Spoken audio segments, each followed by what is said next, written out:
مناسبت جو ہے وہ امام کاظم علیہ السلام کے حوالے سے ہے۔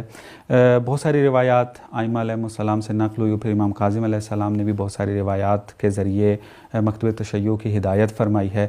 میں چاہوں گا اس مختصر سے وقت میں کچھ نمونے کے طور پہ احادیث جو امام کاظم علیہ السلام سے نقل ہوئی ہیں ان کی طرف اشارہ فرمائیں۔ امام کاظم علیہ السلام سے روایات کافی ہیں، اور مومنین کے بارے میں خصوصاً بہت ساری روایت ہیں۔ اسی طرح جو امام کی اپنی خاصیت تھی، جس کو آپ کہیں کہ اپنے غصے کو پی جانا، اس کے حوالے سے پھر مومنین کی مدد کے حوالے سے بہت زیادہ تاکید فرماتے تھے امام، کہ حتیٰ یہاں تک کہ امام کہتے تھے کہ اگر کوئی شخص کسی مومن کی کوئی درد دور کرے، اس کو خوش کرے اور اس کی پریشانی کو دور کرے، تو اس کی وجہ سے خداوند متعال خوشحال ہو جاتا ہے، اور خدا کے ایسے بندے زمین پر ہیں۔ اس کے علاوہ بہرحال دنیا کی طرف امام کی کیونکہ رغبت بہت کم تھی، اور اس کی مثال بھی تاریخ میں ملتی ہے کہ جس طرح سے ہارون رشید نے جب امام قید میں تھے تو ایک کنیز کو بھیجا، بہت خوبصورت کنیز تھی، اور مقصد یہی تھا کہ دنیا کی طرف امام کی رغبت لائے، اور دیکھنا چاہتا تھا کہ اس کنیز کے ساتھ کیسا رشتہ یا ناطہ بنتا ہے امام کا، یا کس طرح سے معاملہ انجام پاتا ہے۔ تو امام نے جو دربان جو اس کنیز کو لائے تھے ان کو کہا تھا کہ یہ تمہارے لیے ہو سکتا ہے کہ ایک ہدیہ ہو گراں بہا، ایک قیمتی ہدیہ، لیکن مجھ جیسے شخص کے لیے گراں بہا ہدیہ نہیں ہے، اس کو واپس لے جاؤ۔ پھر ہارون حکم دیتا ہے کہ زبردستی کہتا ہے کہ اس کو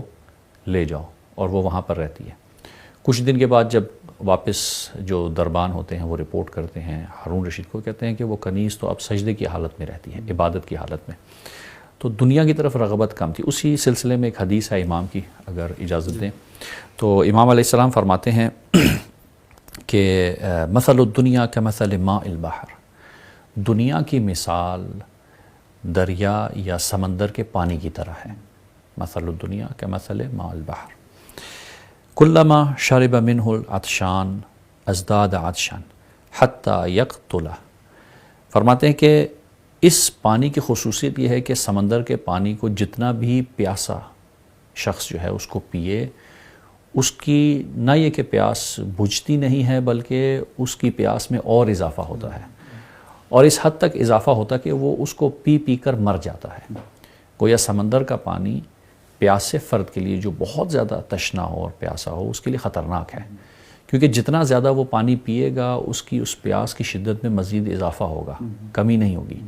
یہاں تک کہ اس کو پی پی کر مر جائے گا۔ اب دیکھیں مثال بہت خوبصورت ہے کہ امام فرماتے ہیں کہ یہ دنیا پانی کی طرح ہے۔ کون سے پانی کی طرح؟ سمندر کے۔ آپ دیکھیں کہ ہم اپنی زندگیوں میں کبھی تمنا کرتے ہیں، مثلا جب پیدل چلتے تھے تو کہتے تھے کہ خدا ایک سائیکل مل جائے، جب سائیکل آئی تو اب بائک مل جائے، جب بائک آ گئی تو گاڑی آ گئی۔ اب گاڑی پہ بھی اکتفا نہیں ہے، اچھا ماڈل آ جائے، پھر ایک گھر ہے تو دوسرا گھر آ جائے، اسی طرح بڑھاتے رہتے ہیں، یعنی انسان راضی نہیں ہوتا۔ یہ جو رضایت ہے، خدا کی رضا میں راضی ہو جانا، یا جتنا ہے اسی کے اوپر اکتفا کرنا، یا ایک لفظ استعمال ہوتا ہے قناعت۔ قناعت یعنی جتنا کچھ ہے اسی پہ انسان راضی ہو جائے خدا کے لیے، یہ ہمارے ہاں بہت کم ہے۔ ہمارے ہاں معاشرے میں اکثر مشکلات اسی وجہ سے ہیں کہ ہم اس دنیا کی جو کچھ بھی ہمیں اس دنیا میں ہمیں ملا ہے، جو بھی نعمت خداوند متعال نے دی ہیں، ہم اس کے اوپر صبر و شکر نہیں کرتے، بلکہ مزید اور حل من مزید کی جو ہے وہ نعرہ ایک بلند کرتے ہیں، جس کی وجہ سے سارا دن ہمارا، سارا وقت جو ہے وہ اسی بھاگ دوڑ میں گزر جاتا ہے، سارا سال ایسے گزر جاتا ہے۔ یعنی بعض لوگ ایسے ہیں وہ کہتے ہیں کہ ہمیں سال کے گزرنے کا پتہ ہی نہیں لگا، ہمیں ماہ کے گزرنے کا، مہینے کے گزرنے کا پتہ نہیں لگا۔ اور یہ جو پروگرام بہرحال مقدمے میں آپ نے بیان کیا کہ آج جو مناسبتیں ہیں ان کو، اس دن کو وقف کر دینا اس امام کی یاد سے، یہ بہت ضروری ہے۔ یعنی ائمہ معصومین علیہ الصلوۃ والسلام کی جو ولادت اور شہادت کے ایام ہیں، اس میں جب ایک مومن اپنے دل کو وقف کر دیتا ہے اس امام کے لیے، اور یہ سمجھنے کے لیے کہ یہ امام کیسی شخصیت تھی، کیوں اس دنیا میں بھیجے گئے، ہمارے لیے انہوں نے کیا کام کیا، کیا درس انہوں نے ہمیں دیا،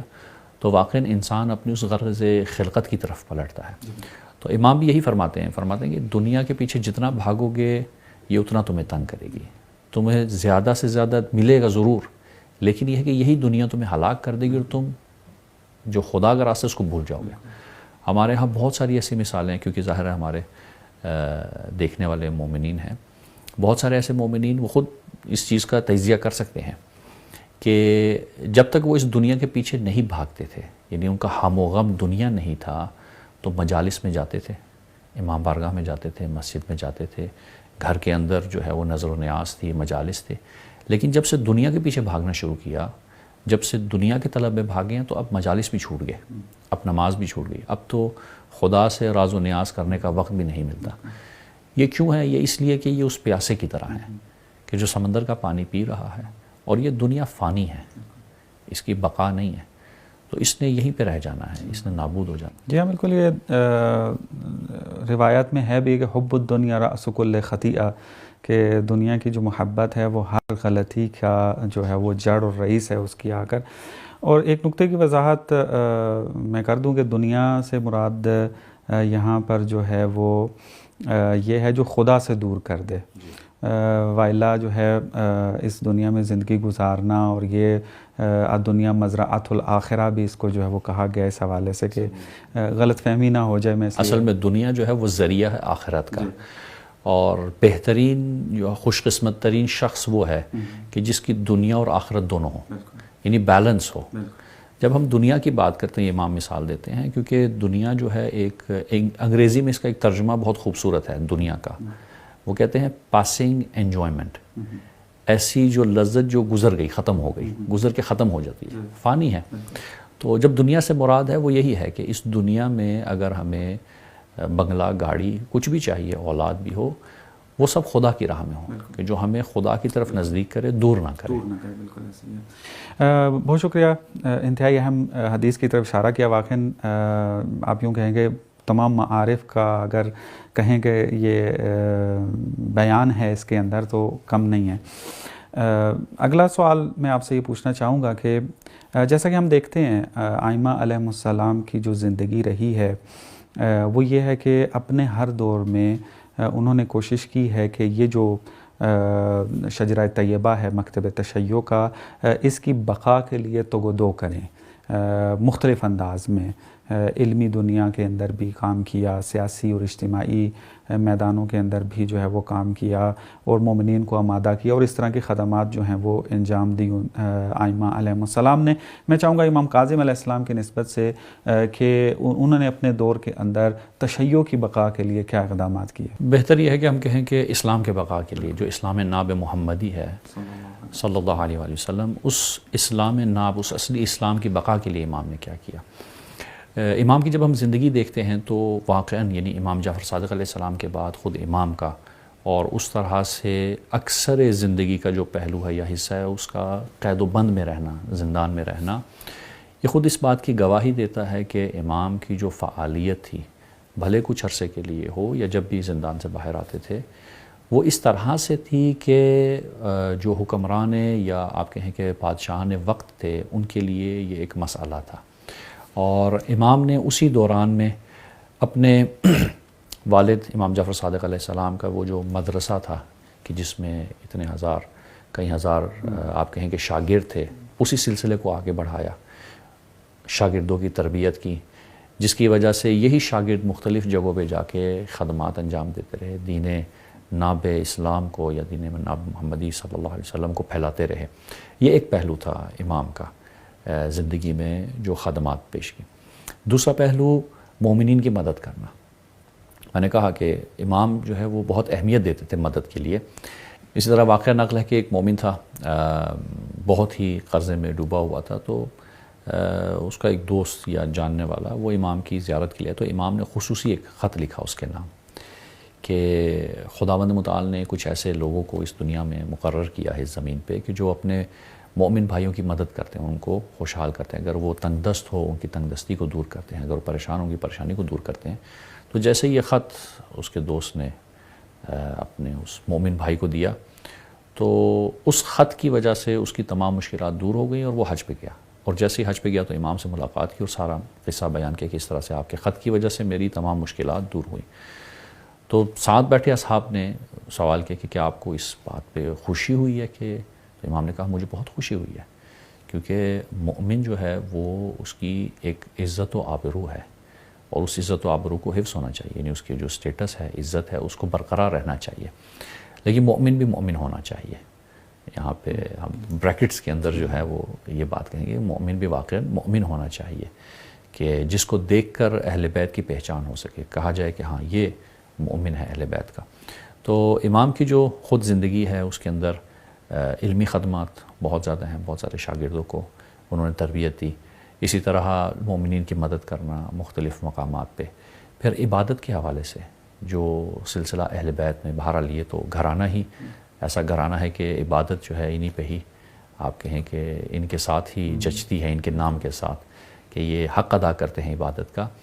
اور اس کے علاوہ سیاسی حوالے سے بھی امام بہت زیادہ آپ کہیں کہ امام کی فعالیت بہت زیادہ تھی، ایکٹیو تھے، یہاں تک کہ حسین ابن علی جو امام حسن علیہ السلام کی اولاد میں سے تھے، جن کو حسین فخ کہا جاتا ہے، صاحب فخ کہا جاتا ہے، شہید ہو گئے تھے،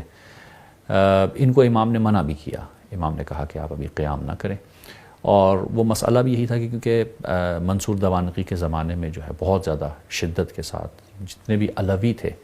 ان کے اوپر دباؤ بہت زیادہ تھا، ظلم و ستم زیادہ تھا، تو انہوں نے پلان کیا مدینہ سے ہی کہ ہم ایک قیام کریں گے بنو عباس کے خلاف۔ اور مسئلہ یہی ہوا کہ وہ سب جو سلسلہ تھا وہ لیک آؤٹ ہوا، جس کی وجہ سے ان پہ حملہ ہوا، سب کے سب شہید ہو گئے، یعنی وہ سلسلہ کامیاب نہیں ہوا۔ اور امام نے بہرحال کہا تھا کہ یہ سلسلہ نہ کریں، کیونکہ یہ اس وجہ سے نہ کریں، نہ یہ کہ قیام کے اندر کوئی مشکل ہے، یہ وجہ نہیں تھی، وجہ یہ تھی کہ شرائط نہیں ہے ابھی۔ یعنی بہت ضروری ہے ہمیں یہ جاننا کہ ائمہ علیہم السلام صرف اس پہلو کو نہیں دیکھتے تھے کہ مثلا ابھی کوئی قیام نہیں کر رہا یا ہمارے ساتھ، نہیں، شرائط کا ہونا بھی ضروری ہے۔ یعنی امام حسین علیہ السلام کے زمانے میں جو شرائط بنی امام کے قیام کی، وہ شرائط امام حسن علیہ السلام کے زمانے میں نہیں تھی۔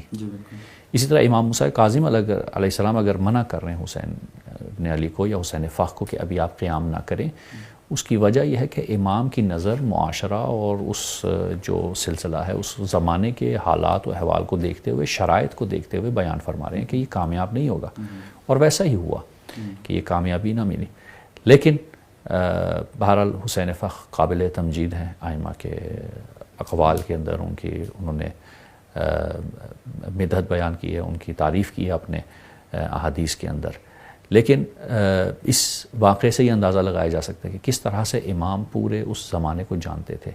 اور ایک اور سلسلہ جو ہے وہ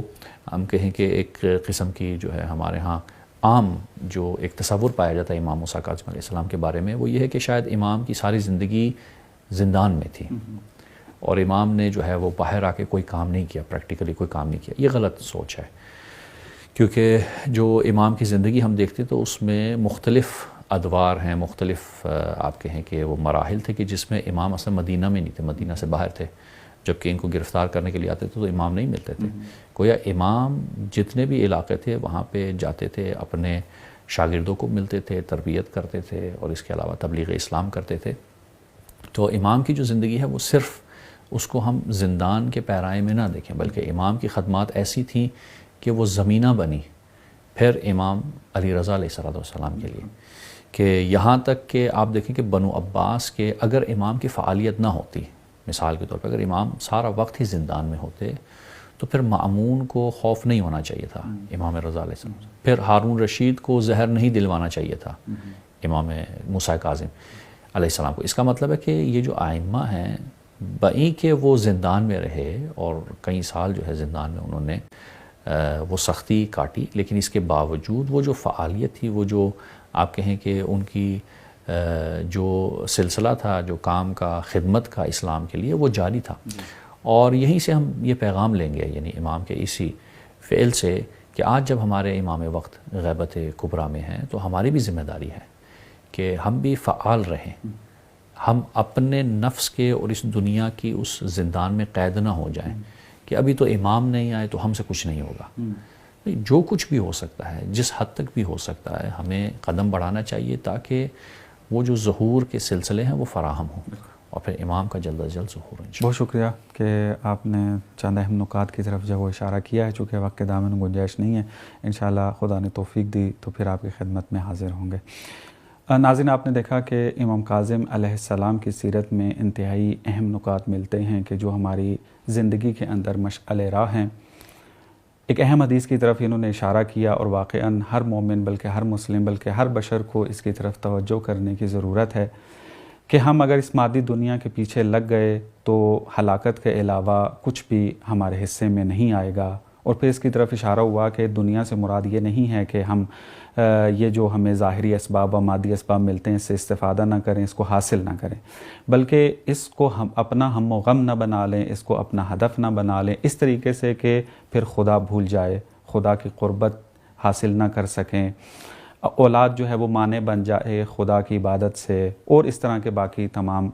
جو صورتحال ہیں۔ تو یہ دنیا سے مراد ہے، اور اس کی طرف توجہ آج کے دور میں بہت زیادہ کرنے کی ضرورت ہے، اور خداوند متعال سے دعا گو ہیں کہ خداوند متعال ہم سب کو اس حدیث پر عمل کرنے کی توفیق نصیب فرمائے۔